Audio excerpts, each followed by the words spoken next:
link in Amida's golden chain of love that stretches around the world. I will keep my link bright and strong. May I be kind and gentle to every living thing and protect all who are weaker than myself. May I think pure and beautiful thoughts, say pure and beautiful words, and do pure and beautiful deeds. May every link on Amida's golden chain of love be bright and strong, and may we all attain perfect peace. Namo Amida Butsu, Namo Amida Butsu, Namo Amida Butsu. Good morning. Thank you for joining us. Ellen Goto and I are recording this service for broadcast on July 25th. We're here at the Pasadena Buddhist Temple. I'm going to start with the chanting of Shinshinrai, which is relying on the Buddha, the Dharma, and the Sangha. I will then move on to chanting the most favored first portion of the larger Sutra on Amida Buddha, the Juseige, which some of you would want to join in chanting with us. Namo Amida Butsu, Namo Amida Butsu, Namo Amida Butsu, Namo Amida Butsu, Namo Amida Butsu, Namo Amida Butsu, Namo Amida Butsu, Namo Amida Butsu. Shishin Kei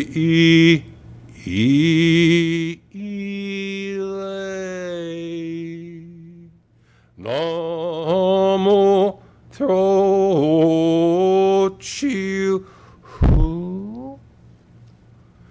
Shishin Kei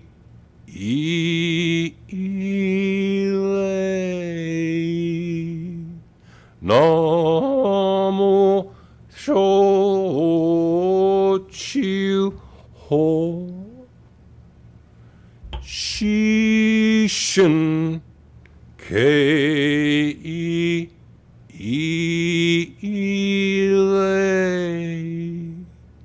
Namo Trochiu So.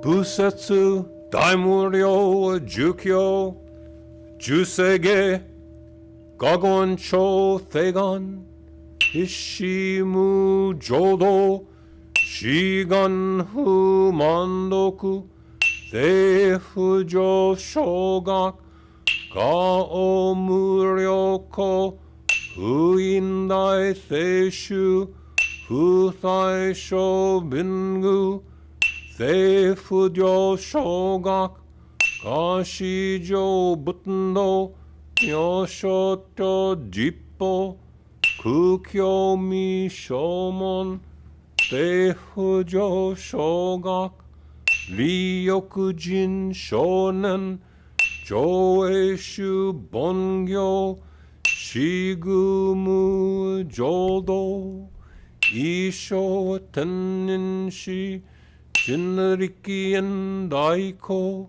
Ushomu Taido, Shoujo Tan Kumyo, Kotai Shu Yakunan, Kaihichi Egen, Meshi Kon Moan, Hei Sokusho Akudo, Tudaten Shumon, Kothojo Mandoku, Iolo Jippo, Nichigaten Shujuki, Tenko Onbugen, Ishu Kai Hodo, Koseku Tokuho, Jodai Shuchu, Seppo Shishiku, Kuyo Isaya Buten, Gu Sokushu Tokuhon, Ganeshten Yoman, Tokui Tangayo, Nyobuten Mugechi,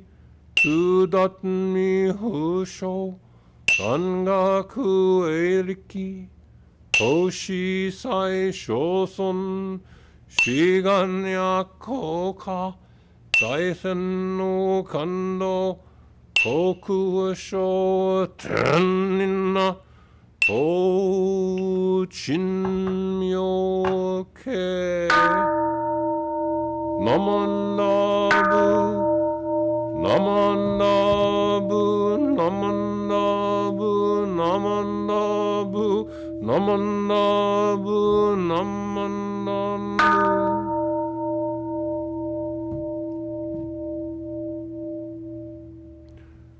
Kani shikudoku byodo sei ithai don monai shin onjo on la koku.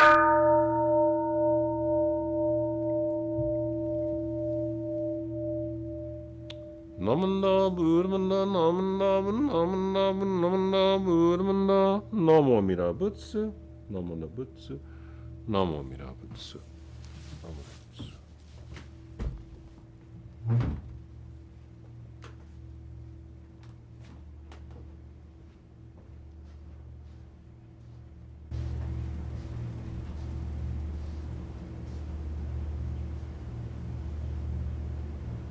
We rely upon the source of limitless wisdom, light, and endless life. Namo Amida Butsu, Namo Amida Butsu, Namo Amida Butsu. Good morning. Thank you for participating in this service, which again we're recording for July 25th, being assisted here by Alan Goto. We had some help with the sound from Marvin Inouye. Kathy Kumagai is going to do some electronics for us. I think Jeannie Toshima may be part of the presentation. We had three people. The flowers are a result of three people's work, one of whom I won't mention because it's me. The other is Johnny Kamon and Kyoko Okura Gibbs. So a number of people come together just to make this simple recording that we do thank you for observing and participating in. We are here at the Pasadena Buddhist Temple still 100% cyber with our services and activities, but we will be back live.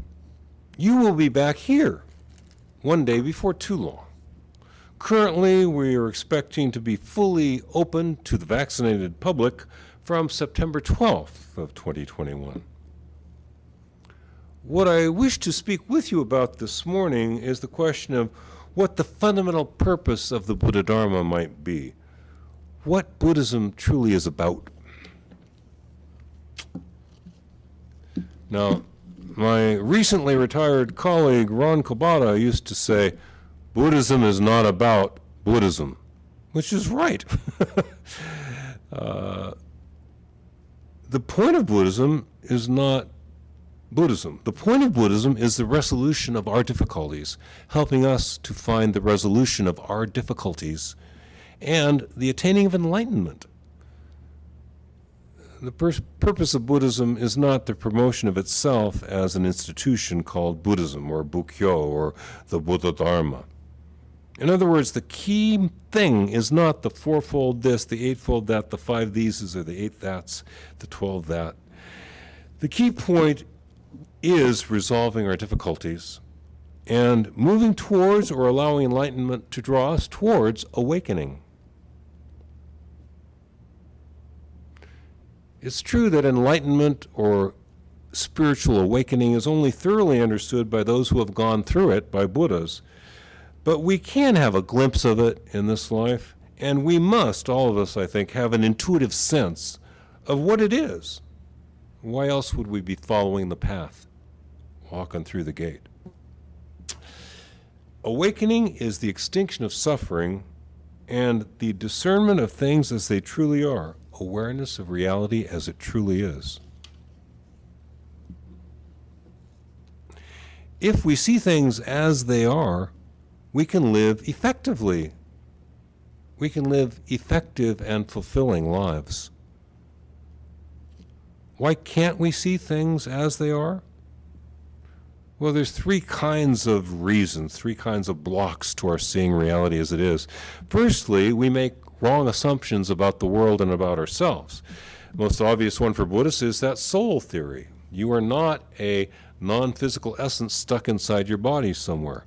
I am not a ghost inside of a machine. We are not objects. We are processes moving through systems. Another false assumption is that reality is either one or many. Well, it's both. And when we look at it very much as one, we tend to lose its distinctiveness, its diversity. When we think of it as diverse and multiplicitous, we lose the fact that it's one. So we look at it wrong. We assume wrongly about the way we are and the world is. That's one kind of problem. Another basic reason we don't see the world the way it truly is are those three poisons we oft speak about. The poisons of greediness, anger, and deludedness. Greediness or obsessive desires block our view of the truth. Anger and aversion often escapes from our true feelings, blind us. Ignorance and deludedness, especially the self-delusion of rationalizing our behavior, cloud the world for us.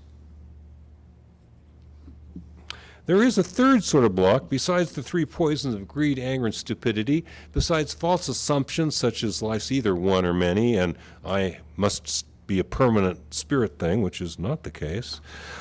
Besides these problems, the other block is excessive fear and anxiety. Now, we name as poisons greed, anger, and foolishness. And as I'm saying today, and as I often say, anger can be eliminated altogether. It really can. It's a secondary emotion used to hide what we really feel. Powerlessness, humiliation, stuff like that. Fear. Fear will cloud our vision of life and make us fail to see life well and act appropriately. But fear is not a poison like greed, anger, and stupidity, because fear is an ineliminable, necessary aspect of human life. Now, fear we can deal with. Fears we can soothe and diminish. We can soothe our fears, diminish our fear with reason, logic, reflection, and social connectedness. Having adequate social connectedness, slowing down to reflect and using reason and logic can unravel our fears. So far as the poisonous behavior we call anger goes, I will again emphasize that the important thing is to know why you're getting angry. With courage, there is no anger, you just act. You live in the presence of the fear, the powerlessness perhaps, the feeling of embarrassment, something nobody wants to feel, perhaps the feeling of having been humiliated. It's so much easier to be angry than to realize you were just humiliated in front of a bunch of people because you just behaved stupidly. Better to get angry. Better for the human experience, I guess. But it doesn't lead to clarity. It doesn't lead to seeing the truth. We must give up the anger, give up the foolishness, give up the excessive desires, soothe and diminish our fears and anxieties. With wisdom, we have the courage to face what we really feel. And by acting effectively and feeling what we really feel, there is no anger. The anger can just go away. The fear doesn't just go away. We have to work very hard at living with it, but we can become strong enough to live with the fear. With courage and wisdom, our desires are still there. You're still going to have desires, very powerful desires on occasion. They don't dissolve the way a secondary process like anger can.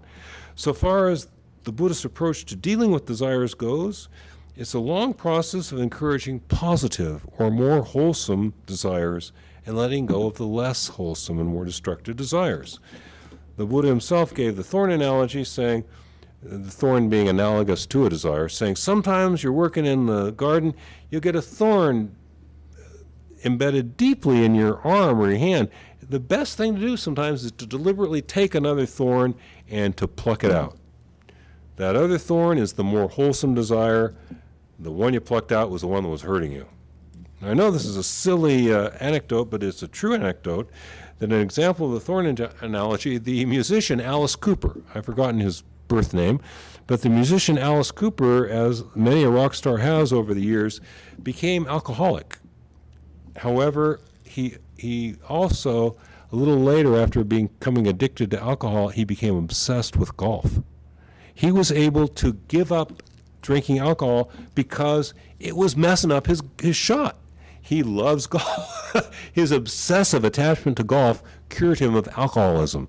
The alcoholism was a real problem. A guy with that much money can go play golf every day if he wants to. It won't bankrupt the family. So that is just what the Buddha meant by the thorn analogies. We can't live without desires, but we can embrace our more wholesome desires and let go of our more selfish and destructive desires. You know, Buddhists are famous for saying that there are 84,000 gates into the truth.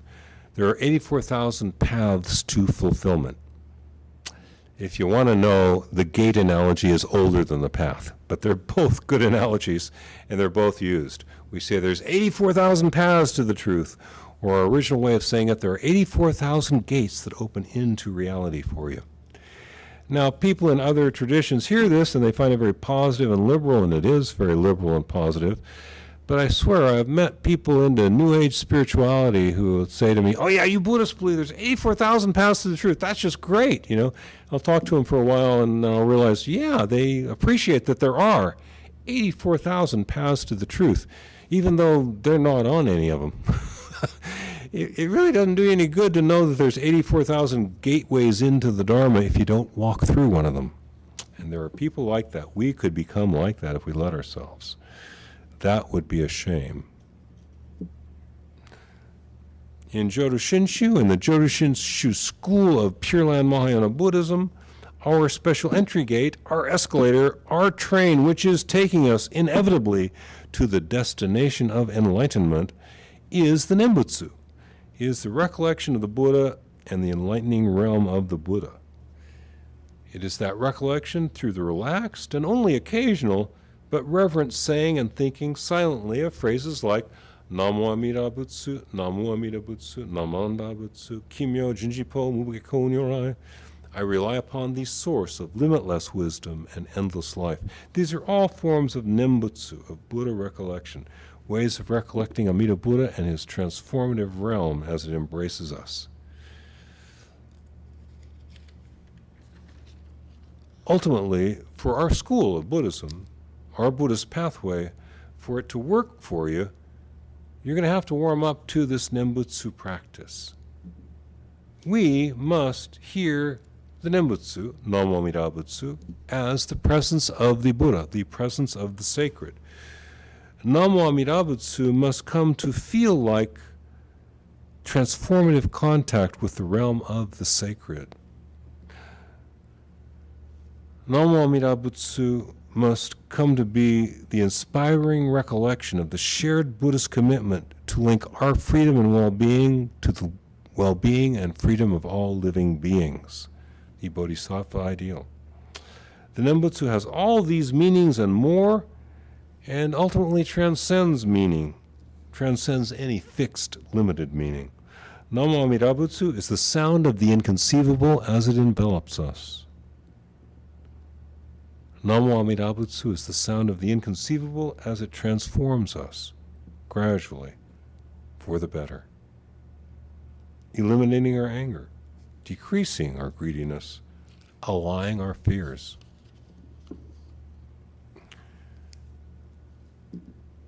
So our path is clear, being nurtured by the simple saying of the Buddha's name in forms like Namo Amida Butsu, Namanda Butsu, Namo Amida Butsu.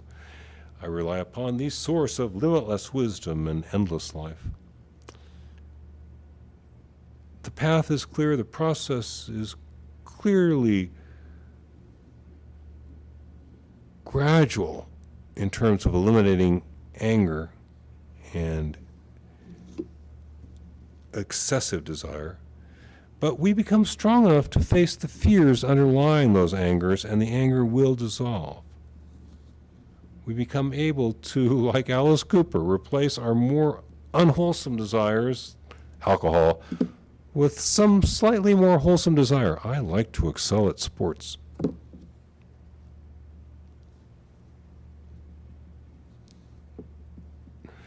With a sense of some vast caring surrounding us, we can endure fear. Our greedy attachments will loosen just a bit. Our self-justification, our rationalization falls away. Our destination, enlightenment, is only clear to us in provisional ways. We know it will be seeing reality as it truly is, without the filter of our prejudices. It will be the resolution of our suffering, the fulfillment of our deepest aspirations. This we know about our destination, that station that this train will inevitably pull into.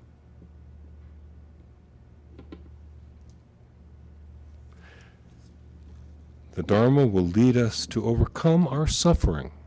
Now, what is suffering? At one point we Buddha slowed down and mentioned 8 causes of suffering, 8 specific causes of suffering.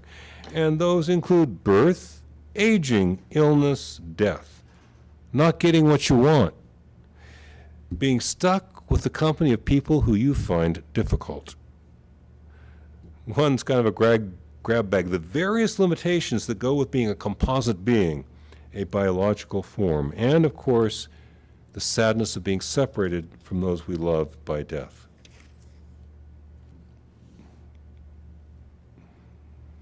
Even that suffering of being separated by death from those we love, even that suffering can be soothed. All suffering can be diminished. And this, not perpetuating itself, is indeed what the institution of Buddhism is about. Buddhism, the Buddha Dharma, Bukkyo, is about diminishing our suffering, soothing our pain, guiding us to fulfillment, showing us the truth.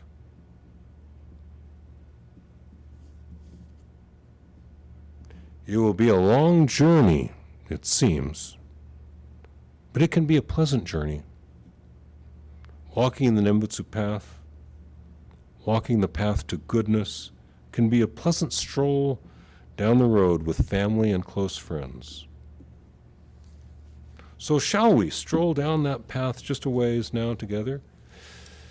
As it pleases you, I will ask you to join with me in saying the Nembutsu just a few times at the conclusion of this Dharma message portion of our service. Those who wish to, please join in Gasho in a posture of respect. We rely upon the source of limitless wisdom light and endless life. Namo Amida Butsu, Namo Amida Butsu, Namo Amida Butsu, Namo Amida Butsu, Namo Amida Butsu, Namo Amida Butsu, Namo Amida Butsu, Namo Amida Butsu, Namo Amida Butsu. Thank you very much. I'd like to close today's service with this short message. Overcome anger by peacefulness. Overcome evil by good. Overcome the mean by generosity, and the person who lies by truth. The Dhammapada. Namo Amida Butsu, Namo Amida Butsu, Namo Amida Butsu.